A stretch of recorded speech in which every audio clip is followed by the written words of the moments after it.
Yeah, I think you kind of feel it. I think I played a lot of minutes before, but I just think it's a different, just the intensity of everything. But yeah, tired.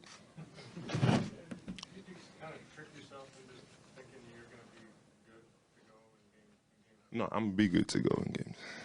Yeah. Yeah, I'm gonna be good to go. I mean, just gotta rest. Like, I think it's just staying hydrated, resting, staying off my feet as much as I can.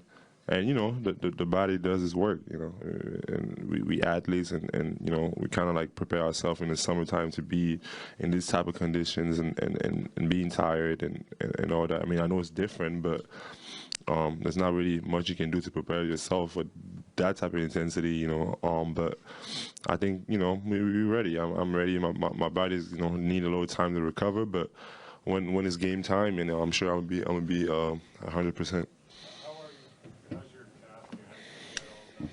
Yeah, I mean, I just, for me, I don't pay attention to it.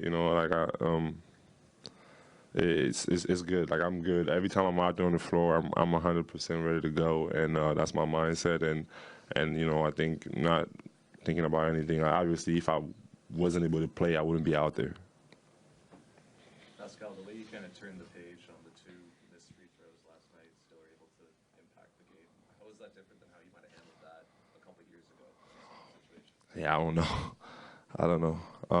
I just think I don't know if I've been in that situation before, but yeah, I can tell you, how I would have handled it before or now. But I think I just at that moment, just being there and it hurts. It's tough, but you got to try to make yourself understand that it's okay, and that there's still a game to play, and you got to continue to play. And I think that's what I try to do with the help of my teammates too. Not being in some of these situations before, how important do you think some of the experiences you're going through Yeah. this run are going to be for your growth? I think it's good. I think it's good, man. Just being here from last year, I mean, I played some significant minutes to now this year. It's a whole different level. Being a part of the main guys, and just all the minutes that I played all year, and the experience. I think is just only going to help me and get me better. But at the same time, this is what basketball is about, and I know people always say that, but that's where the game goes. You miss two free throws, but then you have an opportunity to redeem yourself, and if you spend the whole time crying about that, you don't really have the energy to do what you did after. So obviously, if I could have saved Kawhi from playing an hour of basketball, I would have. I tried, but hey, it happened, and we got to move on from that. Pascal, throughout the regular season, Kawhi was a pretty reserved, quiet guy, didn't show a lot of emotion, but I think as these playoffs are rolling on, it seems like he's showing a lot more of that emotion. Oh, you think so? What's it like on the bench? Talk about what it's been like on the bench. I mean, I think he's been the same. Like, and I think that's something with Kawhi. He's always been the same. Like, he's consistently the same person. And I saw after hitting the shot yesterday, he kind of looked at the bench and he screamed at the bench. And you did? I think Fred was saying yesterday that he's been more chatty on the bench. Oh, Have you not noticed that? yeah. I don't know. I mean, for me, it's the same old Kawhi, man. He always does what he does, and I mean, maybe I'm kind of used to him just being him, and I don't know. I didn't see that. I'm sorry. Pascal en français, Pascal en français. Comment vous vous sentez aujourd'hui? Très fatigué. C'était vraiment un match intense, et je pense que c'est normal que le corps soit fatigué, mais bon, aujourd'hui, on essaie de se reposer et faire des traitements et tout ce qu'on peut faire pour que demain on soit prêt pour le match. Donc, c'est la fatigue, mais je pense que demain ça va aller. Est-ce qu'il est plus important de reposer la tête après l'intensité ou le corps? Je pense que c'est les deux vont ensemble. C'est ton corps et ta tête, et je pense que tu reposes ton corps, tu bois beaucoup d'eau, et puis tu essaies de reposer ta tête aussi. Pascal, après le match d'hier, est-ce qu'aujourd'hui ton entraînement est plus concentré sur les tirs francs? Est-ce que c'est plus concentré sur la défensive? Comment tu t'adaptes au cours d'un match? Oui, je pense que Aujourd'hui, c'est juste avec le match qu'on a joué, c'est beaucoup de minutes, beaucoup d'intensité. Je pense qu'aujourd'hui, c'est juste regarder ce que je peux faire, les tactiques, et essayer de comprendre certains trucs que tu n'as pas pu comprendre au match passé, et essayer de juste pour ne pas perdre le rythme, peut-être se tirer un peu, mais bon, pour le moment, tu veux pas abuser de ton corps, en fait. Donc, c'est important d'essayer de se reposer, mais en même temps, d'essayer de garder le rythme. Pascal, I know you still got switched on, to be honest, quite a few times last night, but not being his primary defender, what was the impact on you? Yeah, I don't know. Was there more energy offensively? Did that? Yeah, no, I don't think that affected anything, to be honest. I just feel like as a team we had more energy. Like, you know, I think game two we didn't have quite as much. I don't think it's because I was guarding, you know, Giannis, but because I mean it's hard to guard him, but it's not like he has the ball the whole game. Like I get to play off of him and be in the gap and help. So it's not like I'm picking him up full court or anything like that, where it's like I'm using all my energy. But I just feel like as a team collectively we had more energy, you know, this game, and you know that's how we want to play. That's who we are, you know, as a team. But I think it's good that we give him different looks, and you know, at the end of the day, you're going to end up guarding him anyway because we're switching a lot. So it doesn't really matter. But I think, you know, just to start, give him different looks and kind of like, you know, when you got players like that, you got to try whatever you can. Pascal, in spite of the win last night for you guys, do you think the Bucks have seen the best from the Raptors yet? Have you shown them your best punch? I don't think so. I don't think we played our best, you know, basketball. You know, I think we've played with better energy, with better focus, and we kind of, you know, every time they threw a punch at us, we kind of responded better for a longer period of times.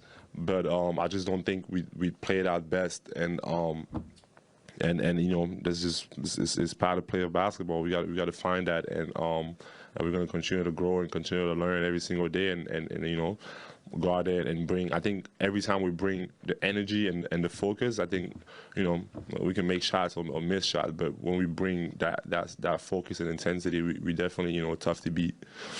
When you miss 2 free throws like that, do you think about why you missed them? Y'all gonna keep talking about the free throws, man? I'm curious. I mean, you made 2 at the end. So did you do anything different, or did you just the same Yeah, thing?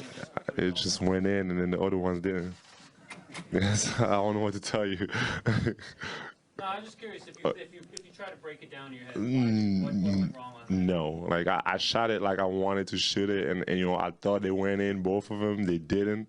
I mean, I don't know what to tell you. It's just, I can't tell you that I was out there thinking about, oh, I'm gonna do this different. Like, this is my shot. I shoot it all the time, and it happens to not go in, and the next 2 times it went in. So. I think we've given in 2 of the 3 games we've given an effort worthy of winning, right? Pretty good last night, I thought.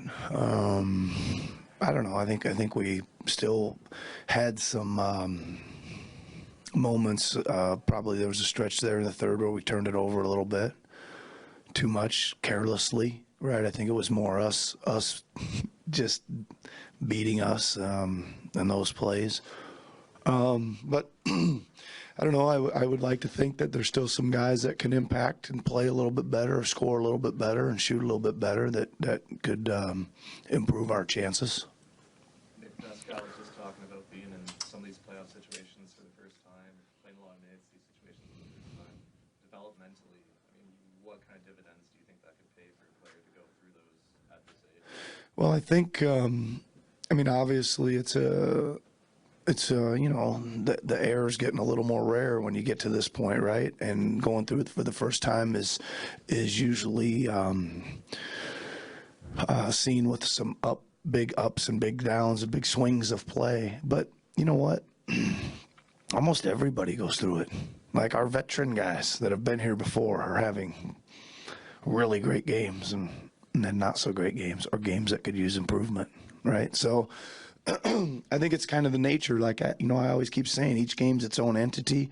Just because like one guy played really great the last game doesn't mean he's going to do it again. We've seen that in all the series and in this one as well. And just because somebody plays poorly doesn't mean they're going to play poorly again. I think each night you go out there with the hopes of giving everybody their shot at it and see how the field goes, see how the matchups turn out, see how the ball bounces for them, and then you try to make the decisions and roll with who's rolling on that night.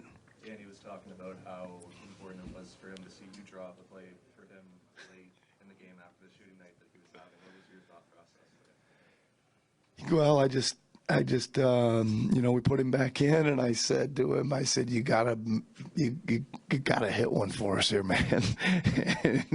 and he goes, I will. And I said, okay. So we drew one up for him, and great, he knocked it down. And again, he's one of the guys too. Again, I thought he had some good chances last night. He had a couple tough ones that he had to squeeze off with the shot clock running out. But he also had some really good ones. I was more encouraged just with him after watching the film. I thought he ran the floor a little harder last night. I thought he cut more decisively on offense last night rather than just kind of sitting in the corner and hoping something came to him. I thought he relocated a little bit better last night. So we're going to try to continue to stress him moving a little bit harder and a little swifter, and maybe that'll shake him free. And again, geez, I still think the guy's a really, really good shooter. He's a really, really good proven playoff shooter. And he's got a chance, I think, to impact the series still. When a guy like him, with the track record he has, is on an extended do you check the mechanics just to make sure everything's fine and then go on to everything else? Yeah. I mean, yeah, we do check some things, Eric. I think, you and I have talked about this during the regular season a little bit. Nowadays, you can check in a lot of ways other than just looking at the film or seeing if they're, it's coming off their hand, or if their feet are squared up, or if they're floating, or things like that. And we like to check, all those things just to make sure they're lined up. We do that after each and every game just to see if anything sticks out, and nothing's really stuck out for us with him. Nick, Kawhi obviously had the big minutes last night, and he came up a little sore after that one dunk. Any follow-up today where he is physically and heading into game 4? Yeah, I mean, I think the consensus today is he's tired, and he's got 2 days, and we'll be ready to go. And those are kind of words coming out of his mouth. He's a little tired, but he'll get his rest. Got 2 days, and he'll be ready.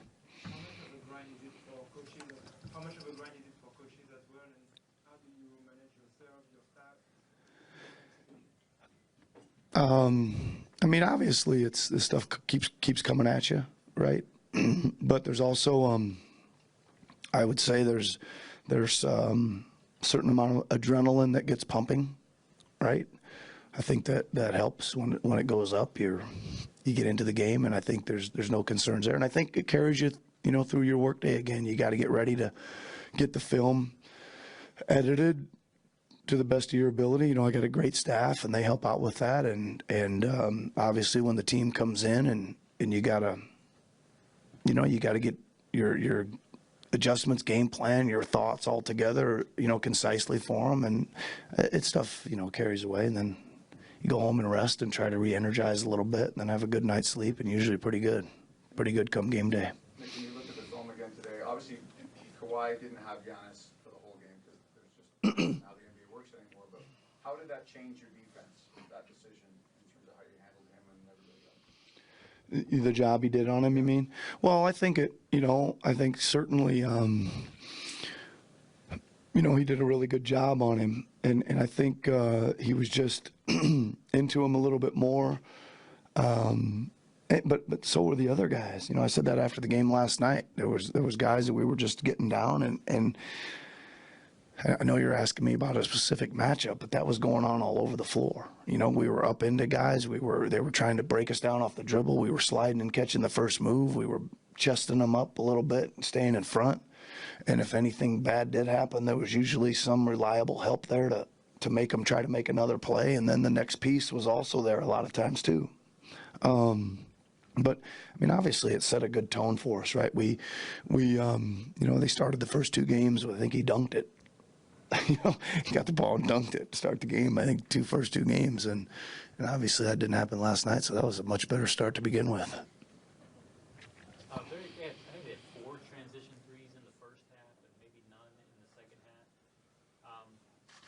first of all, how big of a challenge is that, just all the shooters that they have in transition and recognizing it? What do you think was the difference there? Yeah, after you watch the tape on those, it's a little bit, Bruce, about what you alluded to. You're coming down the floor, and you got to be really careful of not trying to run across the floor to get to your matchup. So when it's in transition, a lot of times you just got to, if there's somebody coming on your side, you just got to take whoever it is. That's what you've heard, cross-match, how you get cross-matched on things.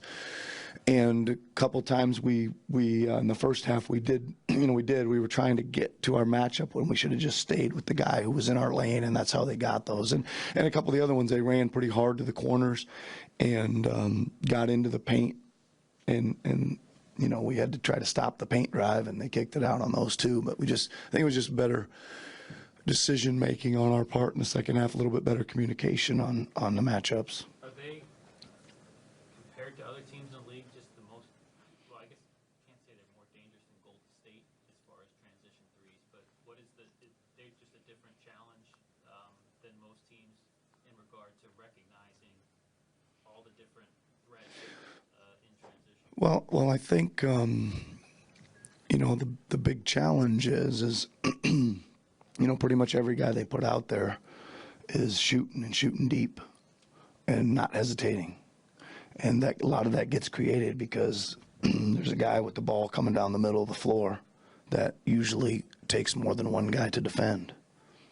So as soon as you use two or three, that means one or two guys are open, or at least open for a little while.